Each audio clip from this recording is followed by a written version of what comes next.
안녕하세요. 오늘 아침 8시 25분입니다. 지금은 오늘 서울을 가야 돼요. 도착 시간이 1시간 하고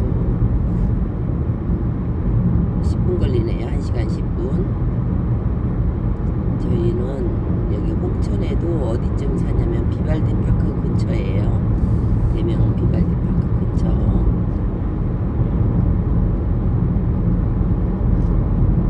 지금 막 스키장에 그 비발디 파크 셔틀버스가 지나가고 있네요. 그리고 여기는 명성 터널이고요. 제가 서울 가는 길을 한번 보여드리면서 제가 이제 간단하게 살아온 얘기 드라이브 삼아 이야기 해보려고 합니다. 제가 매번 그 유튜브에서 보여주는 경치들이 제가 서울 왔다 갔다 하면서 찍은 거, 그리고 주변의 산들 그런 거를 보여드리고 있어요. 아마 이 길도 제가 여러 번 보여드렸을 거예요. 눈이 많이 왔을 때, 눈이 별로 안 왔을 때, 그리고 작년에는 제가 이제 그냥 동영상만 찍었지 쇼츠는 별로 안 찍었었는데, 그래서 이 길은 가을 길도 굉장히 양쪽으로 벚꽃이 피면서 이쁘답니다. 이거는 올 봄에 또 보여드릴게요.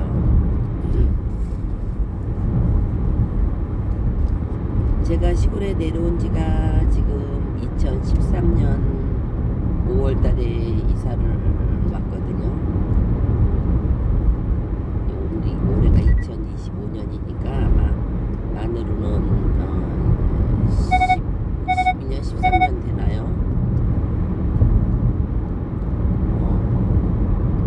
시골에서 내려오게 된 거는 여러 가지 이유가 있지만 일단은 시골이 좋아서 내려오는 경우가 많았고요. 약 700m 앞 여기 와서 뭐 직진 일을 하긴 방향입니다. 했었죠. 일 재미나게 열심히 일을 했는데 어느 날 제가 아팠어요. 어느 날 아파가지고 약 300m 앞 직진 2020년 방향입니다.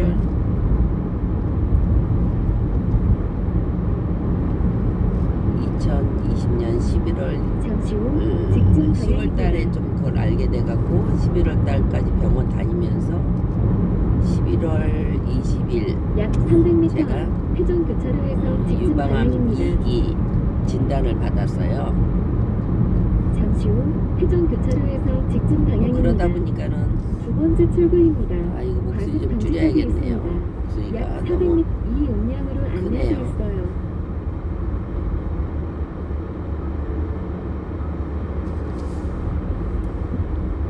이거를 좀 줄이고 안내 음성을 좀 줄이고 너무 줄였나봐요. 네, 이렇게 했습니다. 좀 낮췄어요. 11월 20일 확진을 받아갖고 제가 이제 아산병원으로 가게 됐어요. 제가 천호동에 있는 강동미지병원이라고 거기를 갔었는데 거기하고 아산병원하고 협력병원이라 글로 가게 바로 연결을 해줘가지고 12월 초에 입원을 하고 입원해서 검사를 엄청 많이 했어요. 정말 저는 병원에를 감기 정도, 감기도 1년에 한두 번, 그리고 제가 또 부모의 영향력을 잘 받아서 혈압, 당뇨, 고지혈증, 지방간 지금도 없어요. 그게 없다 보니까 그 맑은 하늘의 날벼락이라 할까요? 그냥 아픈지 모르고 아이들 낳았을 때만 병원 가봤지 입원해 본 적이 거의 처음이었답니다. 그런데 좀 황당하더라고요.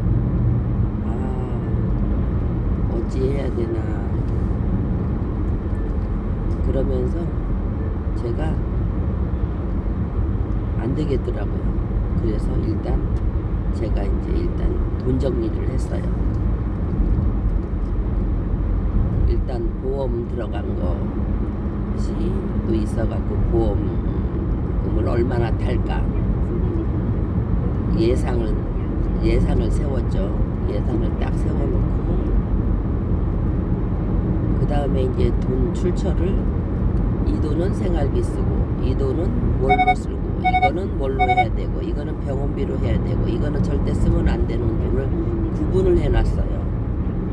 왜 그러냐 하면은 제가 유방암 2기 초이다 보니까 얼만큼 돈이 들어갈지 아니면 치료가 끝나고서 또 어느 정도 회복이 될지 그런 거에 따라서 돈을 적절하게 쓰기 위해서 구분을 해놨어요. 구분을 해놓고 그 다음부터 이제 병원을 다니기 시작했는데 날짜는 정확하게 기억은 못하지만 제가 12월 한 20일경인가부터 저는 항암을 선항암이라고 수술하기 전 항암을 선항암이라고 하거든요. 항암을 3주에 한 번씩 6번 그리고 그게 끝나고 나서 3주에 한 번씩 6번이니까 꽤 오래 걸리죠. 몇 달 걸리죠. 그리고 나서 4월 달에 수술을 했어요. 유방암 수술을 했고 수술을 하고 났는데도 불구하고 염증이 가라앉지가 않아가지고 그 배관에 유방 옆에 배관을 찼었는데 염증 수치가 중요한 게 아니고 염증이 계속 나와갖고 다시 또 병원에 갔더니 이거 염증 제거 수술을 다시 해야 된다고 하더라고요. 암 수술은 잘 됐는데 염증 제거 수술을 해야 된다고 그래가지고 또 입원해갖고 또 전신만 치료해갖고 또 입원을 했어요.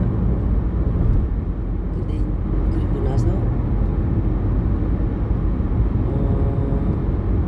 좀 두서없이 말을 하게 됐는데 항암할 때 먼저 얘기할게요. 선항암을 6번 하는 동안 저는 정말 힘들었어요. 먹지도 못해죠. 구토는 안 했는데 비유가 상해갖고 음식을 못 먹어요.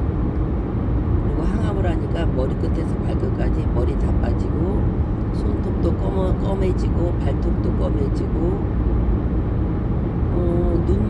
눈물샘이 막혀서 콧물이 계속 흘러나와고 눈을 막고 있어야 되고 그리고 거의 누워만 있게 되고 그리고 나서 집에서 관리가 안 돼서 남편이 관리를 해줬는데 남편이 해주는 거하고 아무리 잘해준다 해도 이게 안 되더라고요. 그래서 요양병원에 가가지고 이제 3주에 한 번씩 입원했다가 항암을 하고 와서 이틀째 되면 딱 쓰러져요. 완전 쓰러져가고 온몸이 초토화가 되는 거예요. 그래서 요양병원에 가서 3주 입원하는 동안 온갖 다리 저리고 발바닥 저리고 뼈마디가 아프고 발목이 또 부러지는 것 같아요. 우리가 나무 부러뜨리면 부러지듯이 금방 부러질 것처럼 아프고 너무너무 아파요. 정말 말로 표현할 수가 없어요. 4명이서 이제 한 방을 쓰는데 어떤 사람은 폐암, 어떤 사람은 뭐 유방암, 3, 4기, 뭐 30대, 40대, 뭐 뇌로 전이된 분, 뭐 별분이 다 있고 저는 발목 아프고 막 잠을 밤새 못 자니까는 그냥 아프다고 나도 모르게 얘기하고 4명이서 다 잠을 못 자는 그런 상황에서 저는 그래도 치료를 받으면서 다행히 수술이 됐고 수술 끝나고 나서도 수술실에 들어가는 얘기를 한번 해볼까요? 수술실에 들어가는데 아산병원은 얼마나 큰지 수술실을 누워가지고 이제 데리고 들어가더라고요. 휠체어로 데리고 들어가는 게 아니고 제가 항암을 했기 때문에 걷지를 못하잖아요. 그래서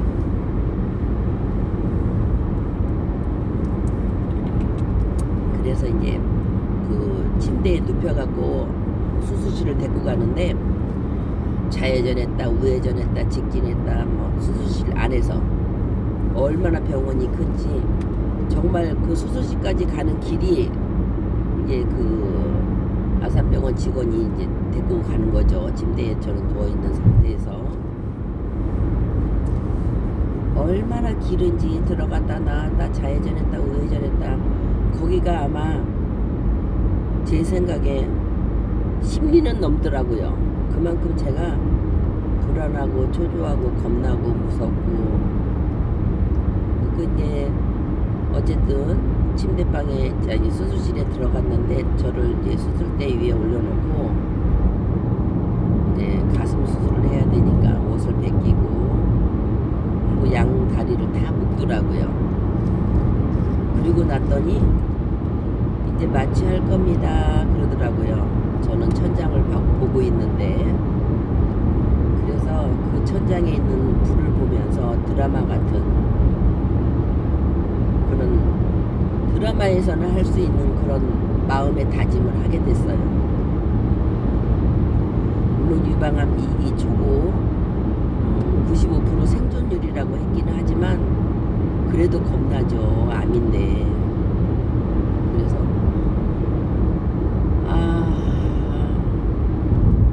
저는 종교가 없어요.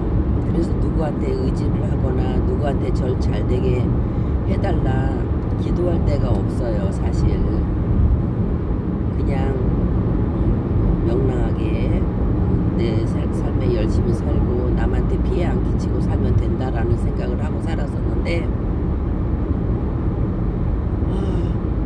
그 불빛을 보면서 마취를 한다고 하니까 제가 어떤 생각이 들었냐면 다시 저 불을 볼 수 있을까? 저 불을 내가 또 내 눈으로 볼 수 있을까? 그 말을 한마디 하고 나니까 몰라요. 그 다음은 제가 어디에 있었냐면 회복실에서 있더라고요. 갑자기 또 눈물이 나네. 지금 이렇게 건강해졌는데 뭐 그래가지고 깨어났는데 회복실에 있는데 우리 이제 남편은 내가 어떻게 수술을 하고 있는지 어떻게 회복을 하고 있는지 다 보고 있었더라고요. 밖에서 뭐 자세한 화면은 아니지만 다 보고 있었다고 하더라고요. 회복실에서 거의 깰 때쯤 깨고 보니까 이제 남편이 옆에 있었고 그리고 병실에 옮겨 있었고 그리고 다시 또 어디로 갔냐면은 이제 입원했다가 또 요양병원으로 또 갔죠. 아무튼 그런 과정을 하다가 또 한 달 후에 방사선을 또 일주일에 5번 주에 5번 해갖고 6주 30번을 했어요. 매일같이 가야 돼요. 30번을 매일 하루에 한 번씩 가는데 가는 게 어려운 것도 아니고 방사선 하는 거는 아무것도 아니더라고요. 그냥 불과 한 5분 정도 그냥 불빛도 없는 큰 그 기계에 누워가지고 한 5분 정도를 뭐 기계가 돌아가는데 불빛도 없어요. 뭐 말이 방사선인지 그냥 우리 뭐 표현을 하자면 화장실 불 킨 것보다도 더 연한 불이 켜 있어요. 그리고 오고 그리고 나서 그거 끝나고 나서 그것도 이제 6주 끝나고 나니까 그게 7, 8월 달에 해갖고 얼마나 더운지 말도 못했어요. 말도 못하고 엄청 힘들게 이제 지나갔고 그리고 나서 이제 표적 치료라는 게 있어요. 그것도 3주에 한 번씩 항암을 하는 표적 치료 항암이에요. 그것도 항암은 이제 1시간씩 맞는 거고 1시간씩 3주에 한 번씩 맞으면서 그거는 혈소판 수치가 떨어지면 또 안 맞아줘요. 혈소판 수치가 뭐 아무튼 길게 제가 이제 아픈 얘기를 하는데, 아무튼 그 치료가 끝나고 나니까 1년 6개월이 걸렸어요. 18개월이 됐는데, 그리고 나서 그거 끝나고 나서 너무너무 힘드니까 집에 막 누워만 있게 되는 거예요. 뭘 할 수가 없고. 그 표적 치료하면서 제가 참 꽃밭을 가꿨네요. 표적 치료하면서 꽃밭도 가꾸고, 저희가 꽃이 하나도 없었어요. 바이술도 없었고, 꽃도 없었고, 야생화도 없었고, 그냥 그때만 해도 저희가 그 집이 시골살이 하면서 반전세식으로 살았었어요. 사지 안 하고. 그래서 가꾸지도 안 했고, 일도 했었고, 아프기도 하고, 그래서 꽃이 하나도 없었는데, 제가 그걸 호미로 장화 신고, 막 다리가 아픈 거를, 막 뼈가 부러지게 아픈 거를 제가 앉아가지고 호미질하고 삽질하고, 그러면서 그걸 하나하나 오늘은 여기 조금, 여기 조금 이렇게 늘리다 보니까 그렇게 이쁜 꽃을 가꾸게 되었고, 바이솔도 제가 매번 아플 때 제가 할 수 있었던 거는 뭐냐면은요, 요양병원에서 누워서 유튜브 보고, 누워서 뭐 이분 저분 거 꽃 가꾸는 거 보고, 바이솔 키우는 거 보고. 그래서 지금 저한테 댓글 달아주시는 분들이 있잖아요. 거의 대부분이 제가 구독을 해서 봤던 분들이에요. 바이솔과 놀아요. 저기 한려수도 바이솔, 우두리와 모자, 어디 다 이름을 기억할 수 없지만 거의 그분들 제가 구독을 해갖고 매일같이 그것만 보는 거예요. 꽃 가꾸는 거를. 그래서 나도 꽃을 한번 가꾸어 봐야겠다. 그래갖고 호미질을 해갖고 거기를 일구어놨고요. 그래서 그걸 가꾸다 보니까 제가 마음의 치유가 됐어요. 그리고 이제 피부가 약해져 있으니까 그냥 호미질을 하면 안 되니까 속 안에 장갑을 저기 비닐로 장갑 일회용을 끼고, 또 장갑을 끼고, 또 우리 설거지하는 고무장갑을 끼고, 막 양말도 몇 컬레 신고, 장화 신고, 또 막 방수 잠바 같은 거 입고, 제 몸에 뭐가 들어가면 혹시 알레르기를 할까봐 그렇게 보호를 해가면서 꽃을 가꾸고 엄청 많이 가꿨어요. 그리고 나서 이제 제가 누워있다 보니까는 이건 아니다 싶더라고요. 그래서 재활을 하는 거, 지금부터 내가 하는 거는 재활을 하는 게 내 목적이다. 재활은 나의 몫이다. 재활하는 건 저의 몫이더라고요. 그래서 운동하는 걸 하루 미루고 오늘은 또 누워있자, 내일 오늘도 또 누워있자, 이러다 보니까 주변에 걷기 한번 안 되는 거예요. 근데 걷는 것도 못 걸었어요. 제가 지팡이를 짚고 다녔어요. 이 항암한 거에 대한 후유증이 그렇게 오래 가갖고 몸이 휘엄청거려요.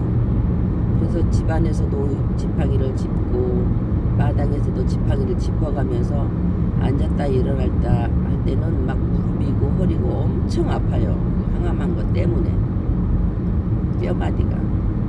그런 걸 일어나면서 누워만 있다 보니까, 이러다가 몸이 굳으면 제 팔이 못 움직이겠다 싶더라고요.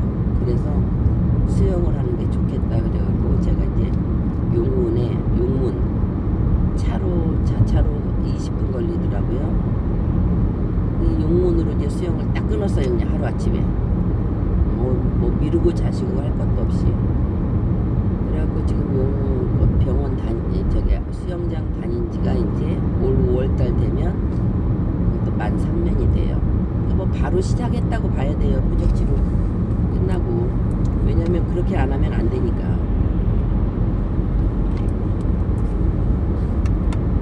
그래서 매일같이 정말 하루도 안 빠지고,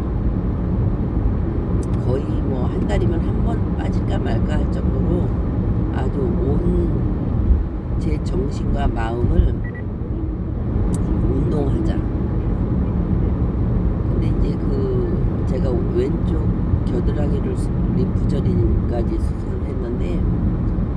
골절을 자르니까 왼팔을 못 들어요.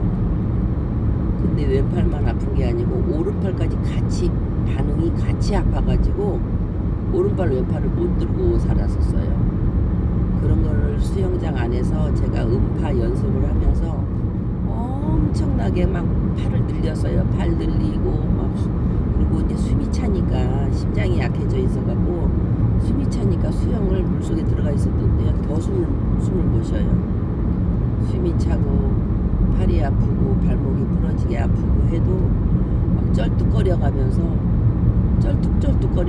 머리는 뭐 다 빠져갖고 없어갖고 이제 보송하게 살포시 그냥 애기들 머리 올라오듯이 그렇게 올라오고 있는 상황에서 모자 쓰고 머리 쓰고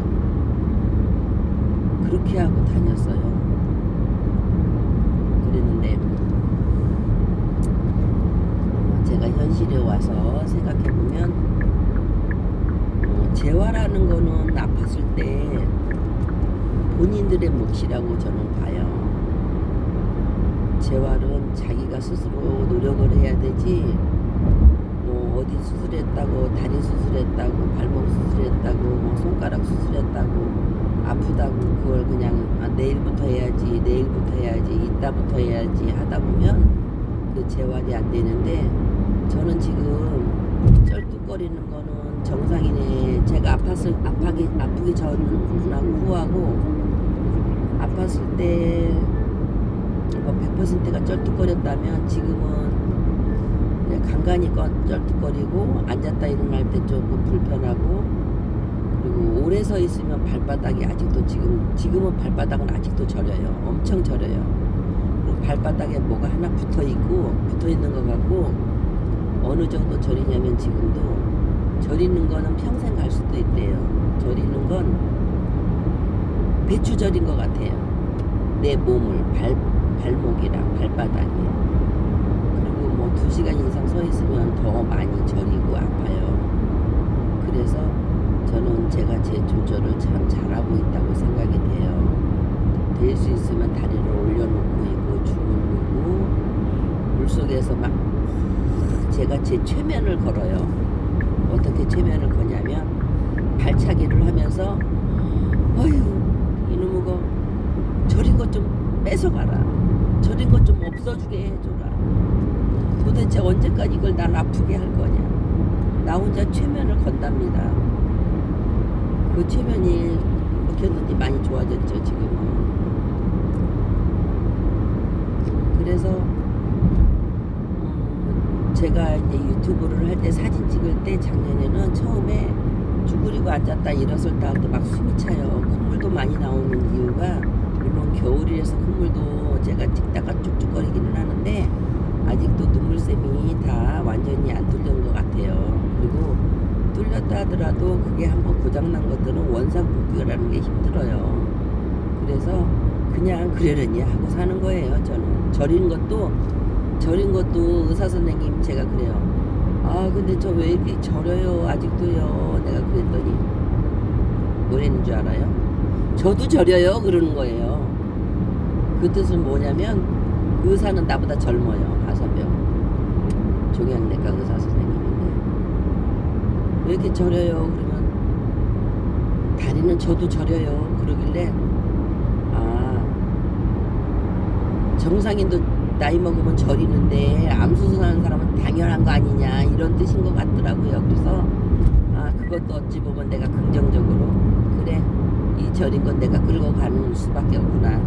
열심히 그냥 또 운동하고 열심히 잘 먹고 이래야 되겠구나. 아 또 먹는 거 얘기하니까 또 그 얘기도 해야 되겠네요. 제가 시골 살고 아프면서 먹는 거는 엄청 잘 먹어요. 유기농으로. 그리고 할머니 수영장에 가면 걷기반에 가면 할머니들이 많아요.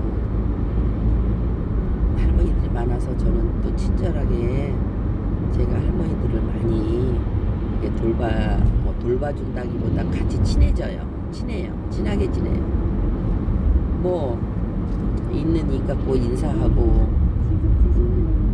있는 차로 재미난 재미나게 밥도 먹고 다니고 카페도 가고 모셔다 드리기도 하고 그러니까 제가 아프다고 하는 아픈지 아니까 막 좋다는 거 뭐 양귀비가 집에 말려놓은 거 있으니까 물 끓여 먹으라고 또 엉겅퀴를 또 말린 거 있어갖고 또 그것도 끓여 먹으라고 주고 토종 엉겅퀴 그리고 무말랭이 또 말리고 계시는 거 오늘 지난 겨울에 김장할 때 무말랭이 말리고 계시더라고 그 언니가 무 가질러 오라고 그래갖고 가질러 갔더니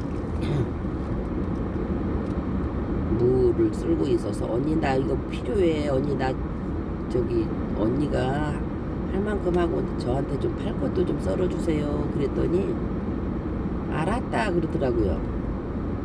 그래갖고 다 말렸는데 다 말려갖고 저를 주기 전에 그러더라고요. 경상도 분인데 야야 무말랭이 다 말려놨다 언제 가지고 갔나 이러더라고요.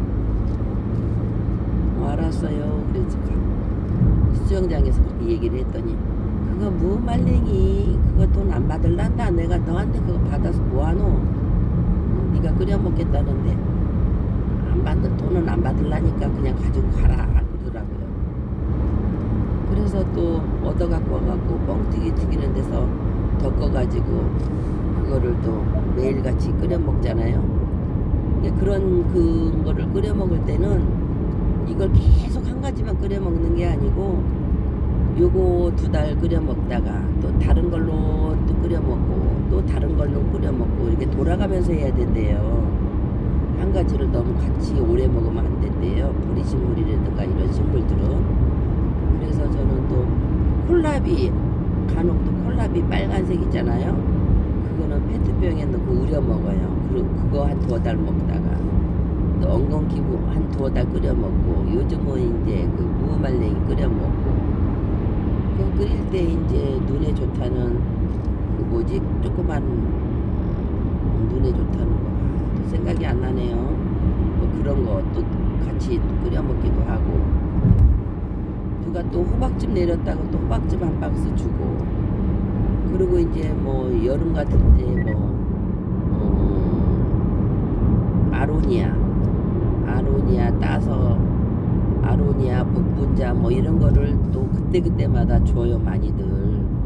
그러면 복분자는 제가 조그만 통에다가 다 얼려놨어요.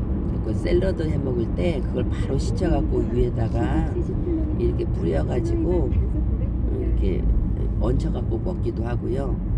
또 아로니아는 정말 많이 줬어요. 근데 그걸 다 꼭지 따갖고 씻어갖고 그 건조기 가정용 건조기에다 이렇게 말렸는데 어휴 전 그거 말리느라고 꼭지 따느라고 힘들었어요.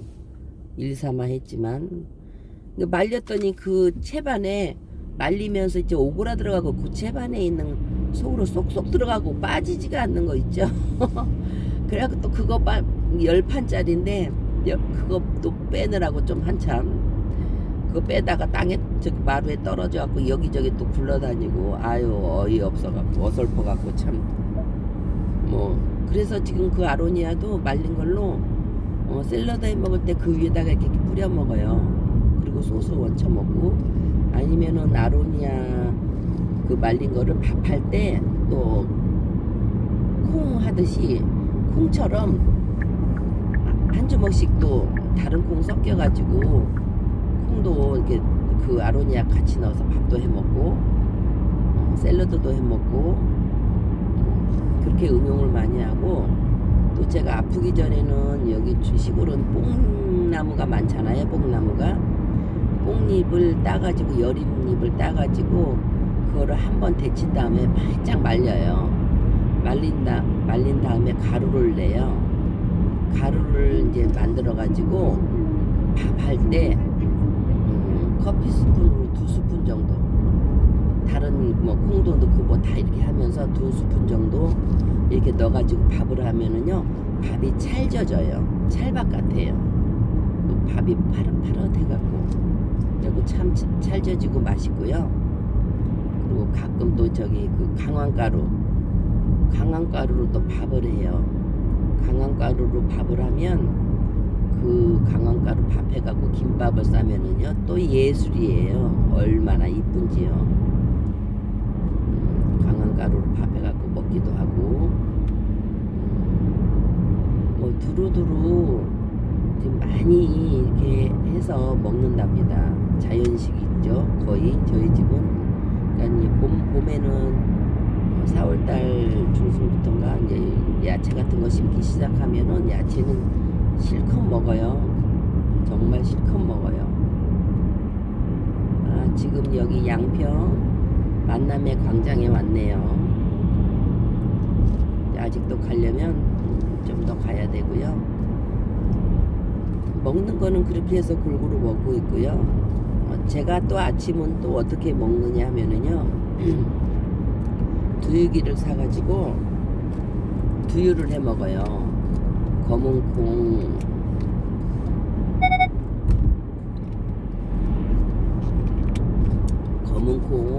그 하이뮨 사면 거기서 나오는 숟가락 있어요.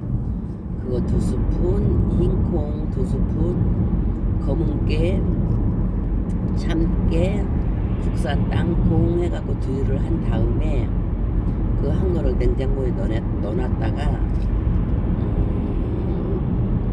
그게 몇 미리 한 600ml짜리 정도 그 병이 있는데 거기다가 이제 반 정도는 그거 넣고 나머지는 야쿠르트 2개, 그리고 제가 또 시골 할머니가 말린 거 새싹보리를 말려서 팔아요. 그 새싹보리는 많이 먹으면 안 되고 커피 스푼으로 한 스푼, 그 다음에 저기 들깨를 가루를 내 가지고 냉동실에 다 보관을 해놨어요. 그래서 들깨가루 아이스크림 숟가락으로 한 스푼, 그 다음에 청국장 가루. 그 청국장 가루는 어디 걸 먹냐면은 황창현 신부님이 만든 그 저기 청국장 가루 아이스크림으로 한 스푼, 그렇게 해가지고 그걸 흔들어서 아침으로 먹는답니다. 제가 원래는 아침을 안 먹었었는데 약도 먹어야 되고 하루 3끼를 꼭 잘 챙겨 먹어야지 된다고 의사 선생님도 그렇게 말씀도 하시고 해서 제가 아침은 굶으면 안 되잖아요. 그리고 굶고 가면 수영을 못 해요. 그러니까 그거 먹고 수영 갔다가 할머니들하고 점심 먹고 뭐 놀고 집에 오면 2-3시 된답니다. 수영을 제가 2시간을 해요. 아, 여기는 어디냐면요, 여기 왼쪽으로 제가 사진을 곧장 찍었던 남한강이라고 합니다. 남한강이 지금 얼었어요. 하얗게 얼어 있어갖고 여기서는 안 보이는데 저기 가면 또 보일 겁니다. 남한강 쪽으로 화면을 좀 돌렸어요. 수영을 제가 어떻게 하냐면 이제 지금은 수영을 잘해요. 자유수영을 제가 2시간을 하거든요. 정시에 들어가서 50분 쉬고 10분 쉬었다, 50분 하고 10분 쉬었다가 또 정시에서 50분 되면 이제 나와가지고 씻고 나오는데, 첫 타임에 제가 수영을 왕복 50m짜리를 10바퀴 돌아요. 10바퀴면 500m고요. 그 다음 그리고 나서 또 이제 걷기반 해갖고 할머니들하고 언니들이죠. 사실은 나는 다 언니라고 불러요. 60, 70, 80 내 할머니, 아직 90 넘은 사람은 없네요. 다 할머니라고 이렇게 제가 할머니라고 안 부르고 어르신이라고 안 부르고 다 언니들, 엄마 같은 언니들이 많아요. 인사 잘하고 그러니까 좋아해줘요. 그래갖고 한 첫 번째 타임에 10바퀴, 그 다음 타임에 10바퀴. 제가 작년에는 목표를 바꿨었거든요. 저기 처음에는 그렇게 조금씩 가다가 15바퀴 해갖고 30바퀴를 돌면 저 눈이 하얗네요. 저게 지금 한강이 남한강이 얼었어요. 근데 이제 30바퀴를 도니까 힘들더라고요. 그래서 그냥 평균 하기가 딱 좋은 게 10바퀴 해갖고 20바퀴, 때에 따라서 이제 25바퀴도 돌기도 하고 하는데 20바퀴 돌면 1km를 수영을 하는 거예요. 그거 하고 나면 개운하고요, 좋아요. 수영이 최고의 재활치료인 것 같아요. 뭐 무릎 수술하신 분, 허리 수술하신 분, 뭐 발목 수술한 사람, 뭐 별의별 사람 많은데 다 그렇게 저기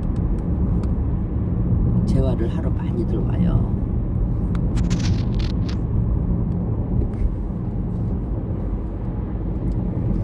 여기 눈이 저기 많이 왔었는데 저기가 많이 얼었는데 안 보이네요. 카메라를 들고 하면은 보일 텐데 제가 또 운전해야 되니까는 그거를 또 할 수가 없죠. 이쪽으로 차선 변경해서 보일래나?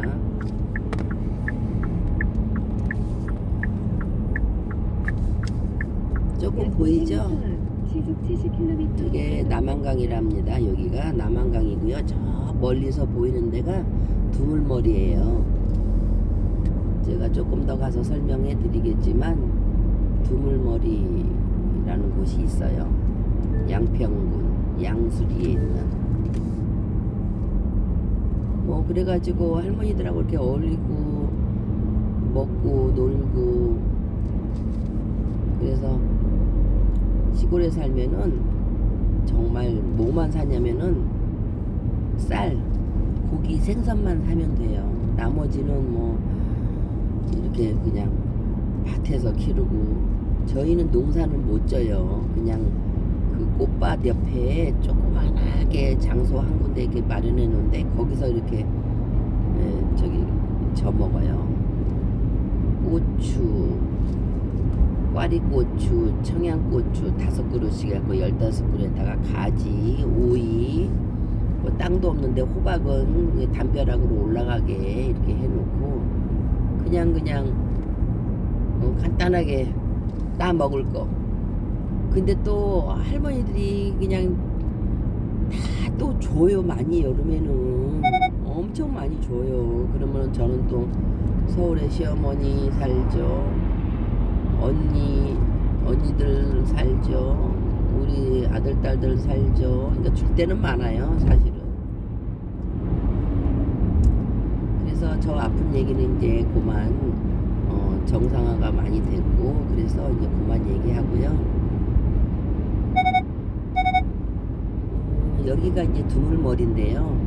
왼쪽은 남한강, 그리고 여기서 이제 조금 더 가다 보면 조금 한 500m 정도 가면 이제 북한강이 있어요. 북한강은 저쪽 철원 쪽에서 내려오는 물, 인제 쪽인지 어느 쪽이 인제가 아니고 저기 생각이 안 나네요.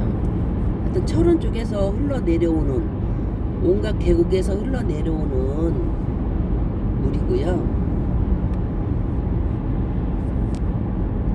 우선 여기 보이실래나 모르겠네. 안 보이네요. 여선 때문에. 이쪽 여기가 오른쪽은 북한강이고요. 왼쪽은 남한강이 합쳐져 가지고 그 합쳐진 말이 우리나라 순수한 말이 두물머리라고 합니다. 두물머리. 두물머리에 오면은 여기에 볼 것도 많아요. 두물머리에 오면 볼 것도 많고, 또 정약용 묘가 많이 있어요. 거기서는 또 저기 관광지로 많이 엮여져 가지고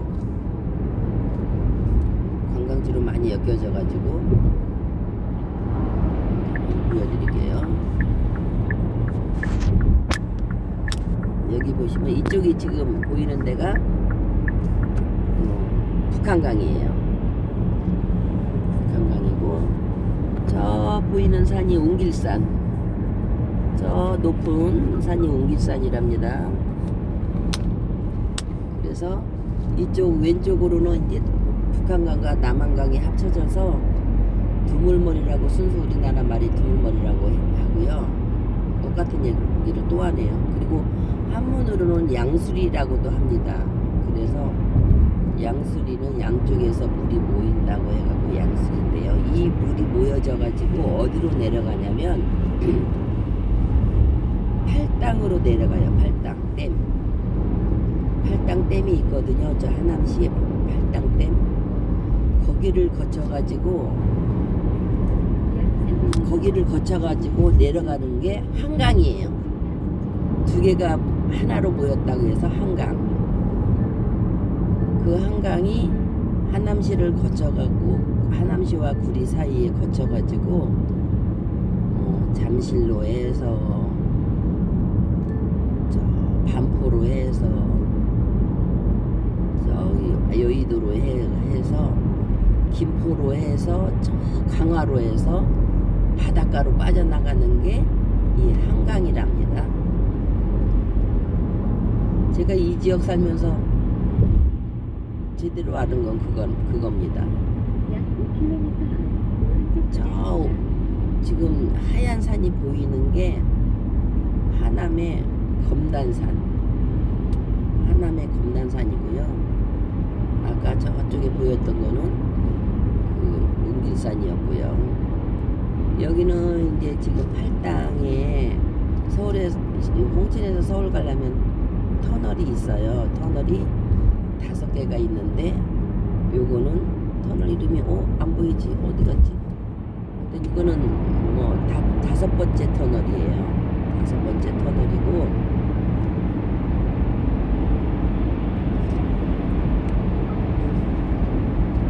터널 멋지죠? 오늘 주저리 제 얘기를 많이 했어요.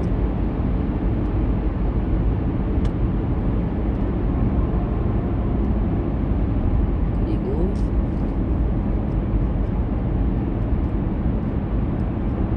여기는 팔당 제4터널입니다. 여기는 터널이 상행선, 하행선 같이 있지 않고 편도로 연결이 돼 있어갖고 운전하기도 좋아요. 어떤 게 처음에 있었던 건지 그건까지는 모르겠고요. 이건 제3터널. 저 제3터널 밑에 보면 팔당 댐이 있어요. 그 팔당 댐도 참 멋지답니다. 그리고 여기 제2터널이 있고요. 제가 유튜브를 제일 처음에 한 건 작년에 6월달부터 했지만 그 전에 제가 유튜브를 2건 올려놓은 게 있었어요. 그거는 이제 유튜브를 하려고 한 게 아니고 재미로 올려놨던 게 있는데 하나는 팔당 장마철 때 팔당 수문을 열어가지고 너무너무 멋있어가지고 우리 글로 드라이브 가자 서울에서 내려오면서 그 옛날 국일로 오면서 수문이 열렸길래 거기서 한번 찍었고 또 하나는 우리 딸 공연하는 건가 그거 올렸나 하여튼 올렸어요. 여기는 60km짜리인데 많이 열어놓는답니다. 근데 오늘은 안 열어놨네요. 여기는 위험한 지역이에요. 댐이 다 통과가 됐고요. 저 앞에 보이는 저 멀리 하남시가 보여요.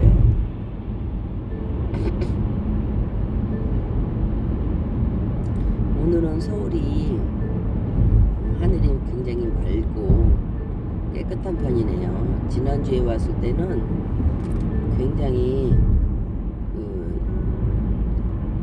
저거였어요. 뭐 미세먼지가 심해가지고 하늘이 하얘했었어요. 그리고 제가 서울에 시골에 살다 보니까 서울에서 어렸을 때부터 살아갖고 시골 산 거는 지금 내려와서 처음이었지만 그전에 서울 살 때는 몰랐는데 여기쯤 오면은 하남시 입구쯤 오면은 제가 눈이 좀 따가워요. 예민해져 있어갖고 온갖 피부들이 좀 따갑고 그러다가 더 시내로 안에 들어가면은요 이 매연 때문에 굉장히 공기가 안 좋아갖고 눈을 찡그리고 있어야 돼요. 그리고 아파트에 살면은 또 답답하고 어제도 서울에 왔었지만 오늘 또 서울에 가고 있거든요. 서울에는 좀 슬픈 얘기를 하자면 저희 시어머님이 아프세요. 갑자기 연세가 93세지만 만으로는 생일이 12월생이라 만으로는 91세인데요. 지금 많이 편찮으세요. 갑자기 지난 11월 중순부터 감기 증세로 좀 오다가 지금 많이 아프신데 어제도 와가지고 어머니 보고 갔는데 오늘 아침에 또 와봐야 될 것 같아서 지금 가고 있어요. 조금 더 건강해지셨으면 좋겠는데 낫길 바라야죠. 또 저희 가족은 제가 또 2남 4녀 중에 5째인데요. 저희 또 친정아버지도 살아계세요. 친정아버지는 94세, 엄마는 3년 전에 돌아가셨고, 근데 아버지도 건강하신 편이에요. 근데 이제 잡수는 걸 못 잡수세요. 잡수셔도 국물만 잡수시고, 이제 목구멍에 관략근이라는 게 있는데, 관략근이 쪼였다 오므렸다 하는데 음식이 들어갈 때는 벌어지고 생길 때는 줄여들고 해야 되는데 그 역할을 못 한대요. 그 관략근이 연세가 있어서 그거는 어떻게 안 된대요. 그러니까 이제 먹긴 해야 되는데 못 먹는 거예요. 그래서 저 집이 저기 보라매 공원에 쪽에 계신 언니 집에서 이제 같이 사시는데 여기 둔촌동에 있는 보훈병원까지 노량진까지 언니가 모셔다 드리면 혼자 가도 된다고 하셔서 노량진에서 9호선 지하철 9호선이 그 보훈병원까지 딱 온다네요. 저도 몇 번 만나긴 했죠. 보훈병원에서. 그리고 갈 때는 모셔다 드리고 안 그러면 이제 좀 뭐 안과 올 때는 다른 언니들이나 오빠나 이제 남동생이 서로 번갈아 가면서 모셔다 드리고 모셔오고 어떤 때는 제가 저기 홍천에서 와가지고 여기가 여기 왼쪽이요. 스타필드 하남의 스타필드라고 랜드마크 스타필드예요. 엄청 이 안에는 커요. 못 찾아가요. 벌써 시골 생활이 13년 되니까 서울에 와서 저런 큰 건물 들어가거나 새 아파트 들어가면은요 뭐 출입구에서 뭐 차단기가 있고 또 그 안에 또 그 뭐 주차장에서 또 차단기가 있고 엘리베이터 타려면 또 차단기가 있고 집 앞에서 또 초인종 눌러야 되고 뭐 기본이 3번 내지는 4번을 뭘 찍고 가야 되는데 찍고 가는 것이 문제가 아니고 지하로 들어가니까 거기가 거기 같고 거기가 거기 같고 방향 감각도 없고요.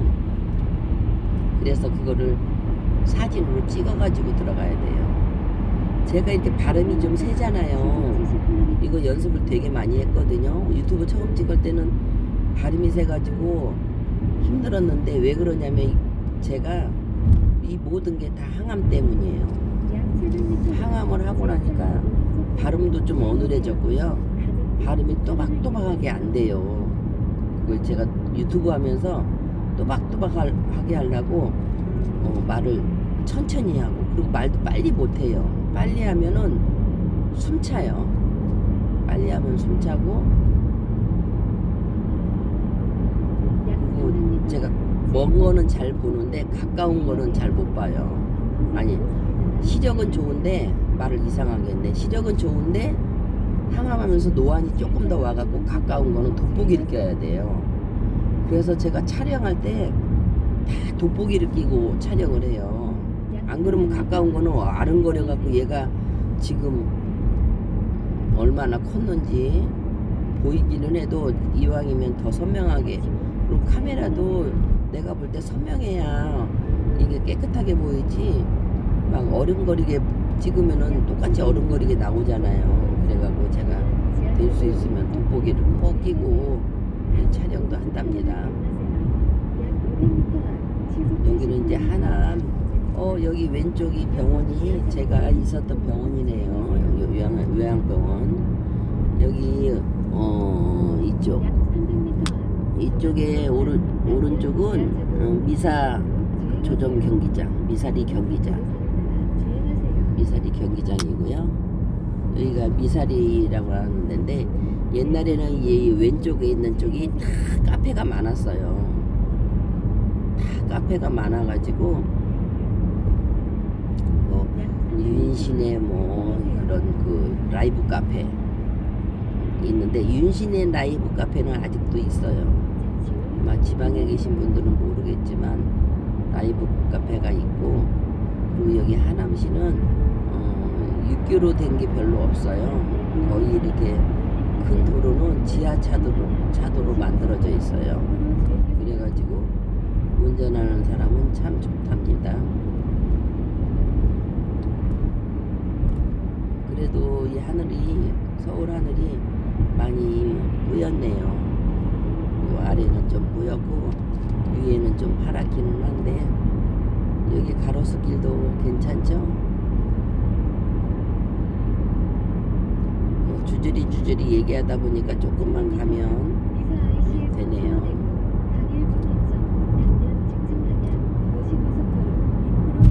조금 있으면 여기 이 도로 끝에서 끝이 아니고 요거는 이제 미사대로고 요 길이 끝나고 나면은 이제 88 올림픽 도로가 이제 시작이 되는 시점이랍니다. 저 오른쪽 가는 거는 춘천 고속도로, 양양 고속도로예요. 지금 저 가는 데는 88도로 가는 길이고요.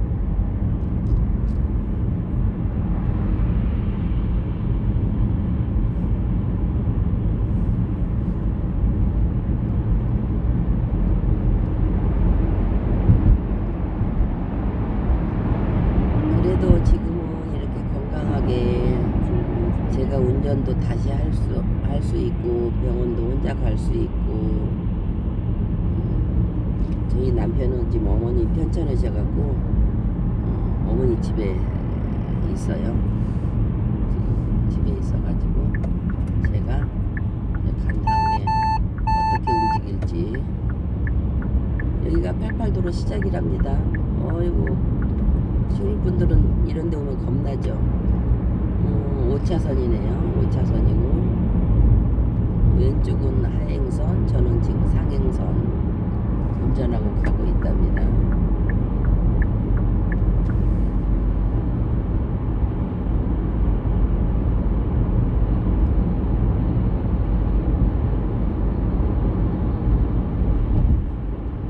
그래도 저희 홍천에서 여기 서울까지 오기는요 굉장히 쉬워요. 막 길이 꼬불꼬불하거나 뭐 산을 올라타거나 내리막길이거나 이런 게 별로 없어요.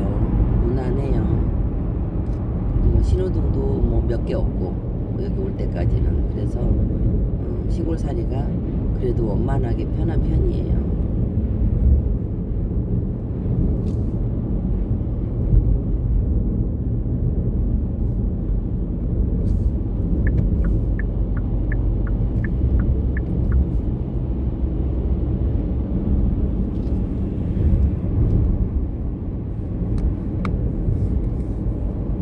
저기 오른쪽에 아직 안 보이죠?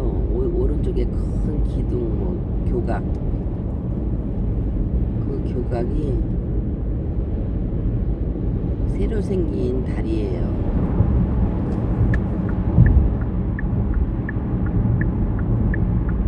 근데 이제 서울 외곽 저 오른쪽에 큰 교각 있죠? 그게 새로 생긴 건데 그게 다리 이름이 뭔지 모르겠네. 강동 고덕 나들목. 그거는 도로명이 아니고 여기 지역 이름인데 저게 무슨 다리인지 표시가 돼 있을 건데 이거 지금 오픈한 지 얼마 안 됐어요. 안성 포천간 외곽 순환도로인 것 같아요.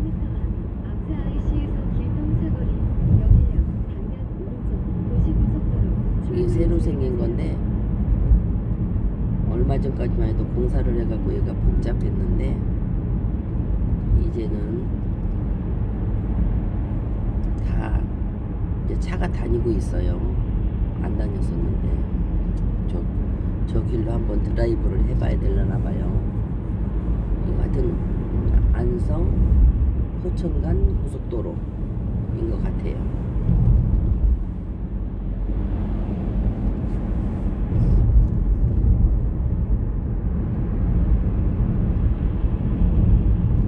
그리고 이제 우리 한강을 기준으로 해서 여기 오른쪽이 한강이에요. 오른쪽이 한강이고, 한강 첫 번째 다리가 아마 제가 볼 때는 구리암사대교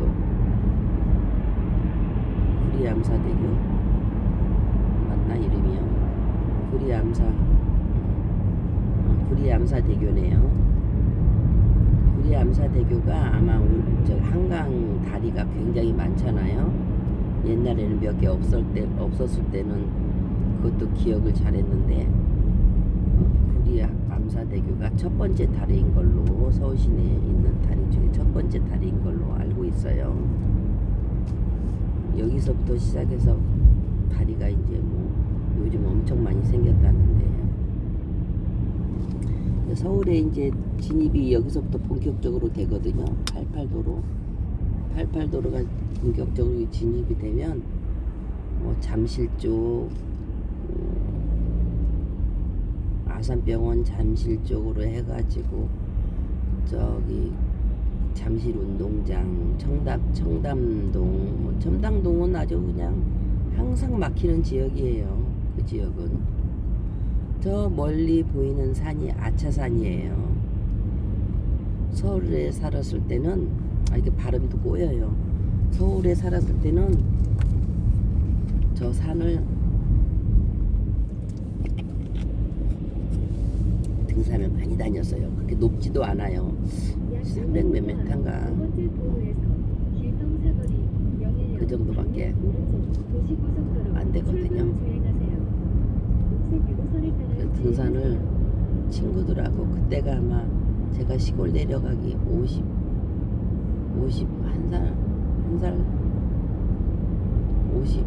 50인가 51살인가 그때 내려왔는데, 그땐 산에 한참 많이 다닐 때, 검단산 아니야, 아까 말한 검단산, 뭐 웅길산, 여기 아차산, 남한산성, 뭐 엄청 산에 많이 다녔죠. 멀리도 많이 다녔고.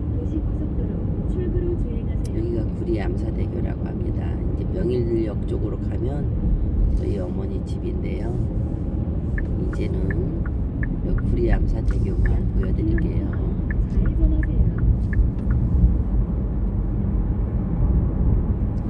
지금 왼쪽으로 88도로 진입하는 차들은요 꽉 막혀 있어요. 여기서부터 주차장이 따로 없어요. 엄청나요. 빙글빙글 돌아갑니다.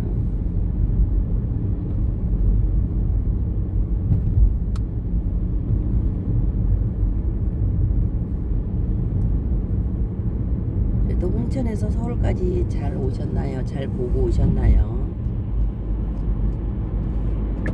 서울 사시는 분은 홍천을 내려가서 드라이브 하는 거 좋고요. 시골 사시는 분은 여기 이렇게 한번 올라와 보는 것도 괜찮답니다. 따뜻한 햇볕이 제 눈을 눈부시게 하는데요. 이렇게 끝까지 봐주시고 저 넋두리를 들어주셔서 감사합니다. 앞으로도 봄이 되면 겨울 내내 바위솔만 보여줬지만, 앞으로 이제 봄이 되고 그러면 저희 꽃밭에 꽃도 많이 보여드리고요.